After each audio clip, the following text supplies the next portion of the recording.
Happy evening, everybody. So, we are going to discuss grade 12 topic today from the accountancy subject, forfeiture of shares when it comes to par and pro rata. Okay. So, the learning outcome for today is you're going to understand what is forfeiture and what is the treatment of a forfeiture shares. Okay, when it comes to pro rata. So, now first let's understand the meaning of forfeiture. What do you mean by forfeiture?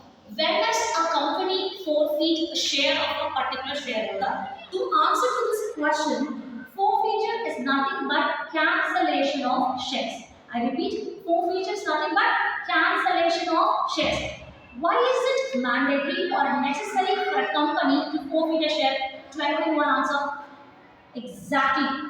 When a shareholder is not going to make a payment, when a company is asking him to make the payment, then the particular share will be cancelled, which is nothing but forfeited. Alright. So forfeiture is nothing but cancellation. Cancellation of shares. So this cancellation of shares is due to the non-payment.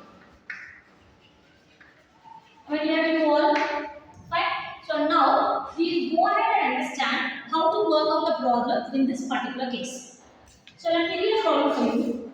We Limited forfeited 5,000 shares of Rahul. Okay, so how the shares have been forfeited? 5,000 shares of Rahul has been forfeited. Okay, there is a person called Rahul. Okay, he is a shareholder.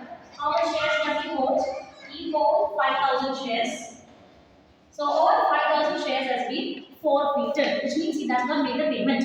Now, who has applied for 6,000 shares, which means it's a pro rata allotment. Initially, he actually applied for 6,000 shares, whereas the company has actually offered him only 5,000 shares. So how many shares have been applied? Allotted. Okay, 6,000 shares he is applied for and he is allotted only 5,000 shares. Okay, next. For non-payment of allotment money, rupees 5. So the person, the shareholder, does not pay allotment money of rupees 5, right? And first and final call of rupees 2 per share. And then so now let's figure out face value. The face value, which is not mentioned in the question, they have mentioned the allotment rupees 5. They also clearly stated first and final call, which means first and final call is rupees 2 per share. Let's see if there is any further information in the question. Only application money of rupees 3 was paid by him. So Rahul is paid only the application money. So the first segment of this face value is application money, which is nothing but rupees 3. So Rahul has actually paid only rupees 3. He did not actually pay allotment money. Okay. So next, when the company has called, asked you to pay the entire money. Now calculate the face value. How much is the face value? 5 rupees, 3 rupees, and 2 rupees. The total face value will be rupees 10.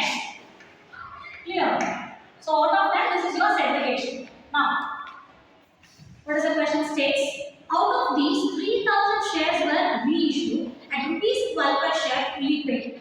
Now see, the information that is given is the total shares which you hold is 5,000 and all 5,000 shares have been cancelled. But how much is the shares that has been reissued out of 5,000? 3,000 shares.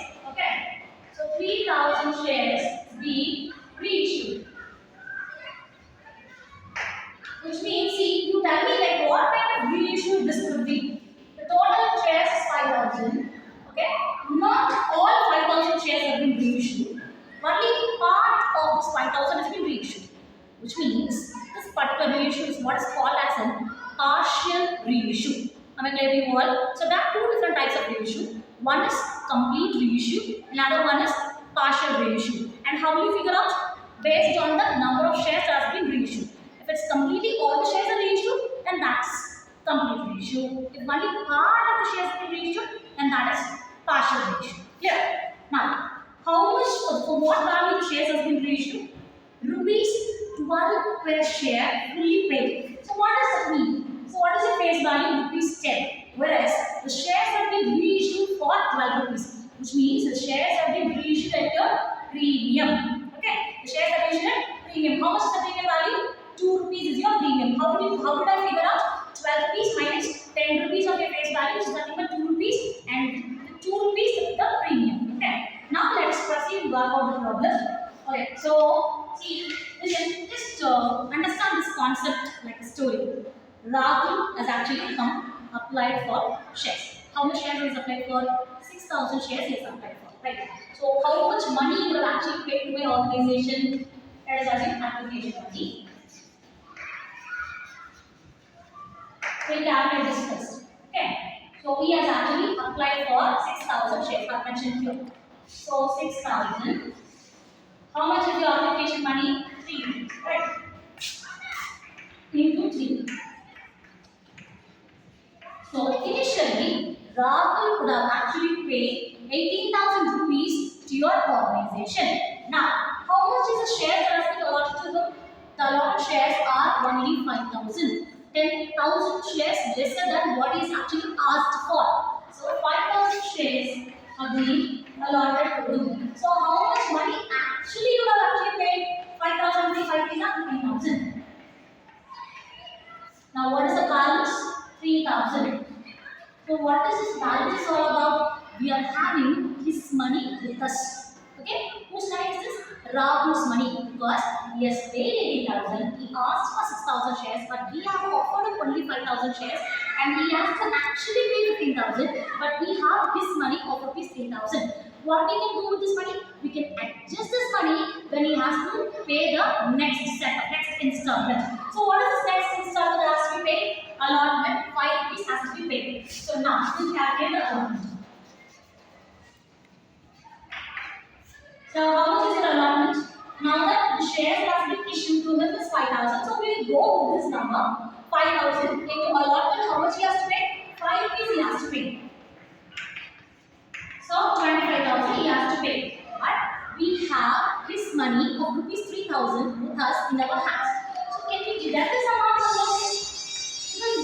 Why is it necessary for us to pay the entire 25,000 when we have his money with us? Okay, so how much we get? 22,000.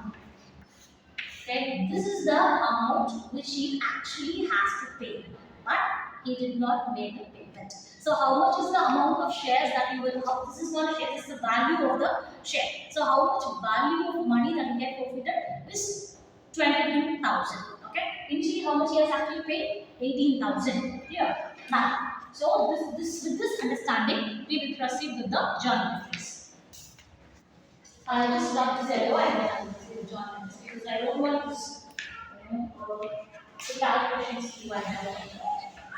Now, the first entry is share capital.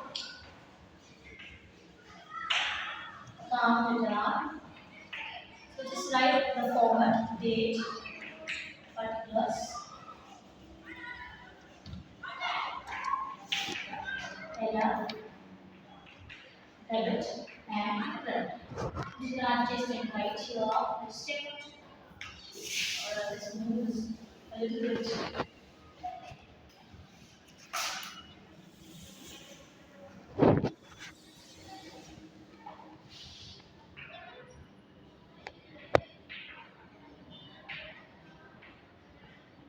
Now, how much is the share capital that you come up with?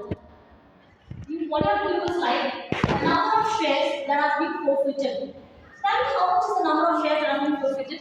The total forfeited shares is 5,000. So take that shares here 5,000 multiplied by. So with which amount will I multiply this with? So to answer this question, the called up value, how much ever the company has actually called up. This information would have been very clearly given in the question.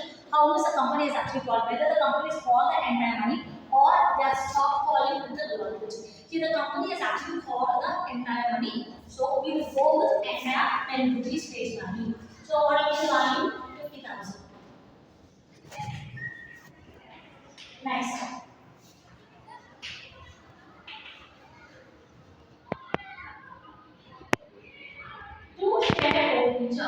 now the question is, how will I figure out this share forfeiture value?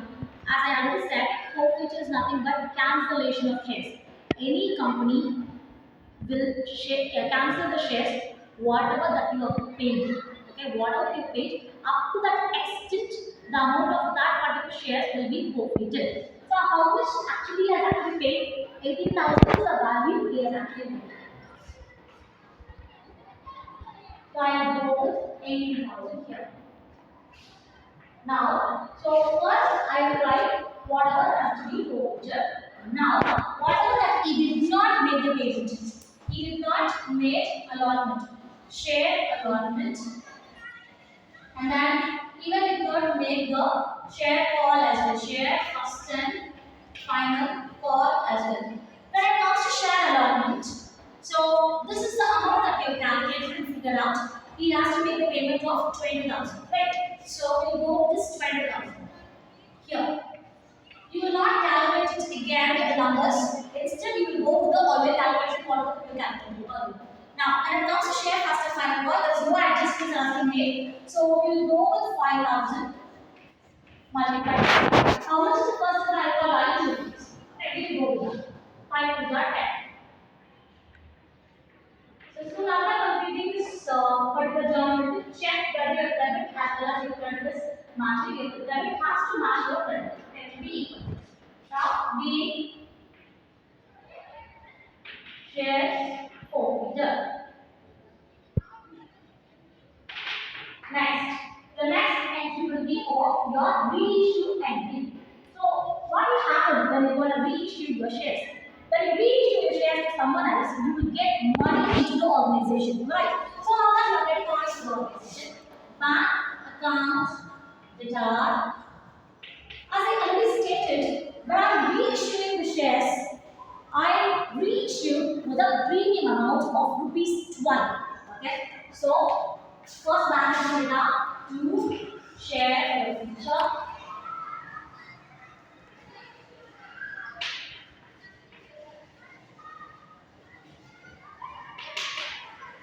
To set this payment. So let's check how much is the value.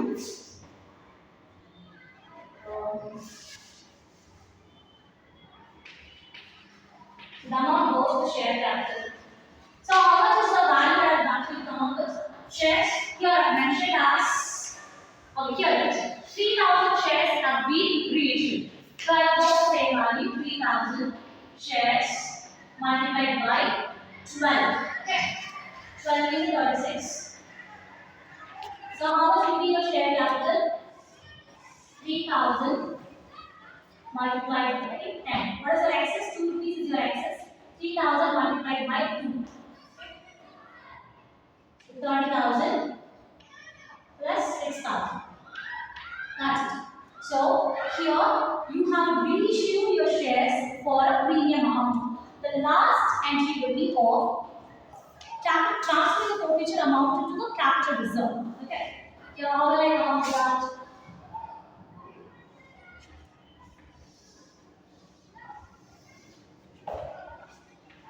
Share capital. Share forfeiture, forfeiture to capital reserve. Now a calculation is actually required here. The reason being, this is actually a partial reissue. Okay. So we do this calculation here. See, when 5,000 shares are being forfeited, the forfeiture value is so we have to do this. We have to take this value. Okay, how much is the forfeiture value of 5,000 shares? It's 18,000. So how much is the value? 18,000. So for 5,000, if it's 18,000 is the value, this is your share. This is your value of share. Then for 3,000, how much might be the forfeiture value? So how can I figure out? Just a simple cross multiplication you can do. 3,000 multiplied by 18,000 divided by 5,000. This is how you do. Okay.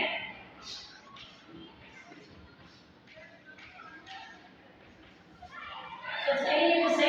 I'm going to calculate the multiply 6. Later 48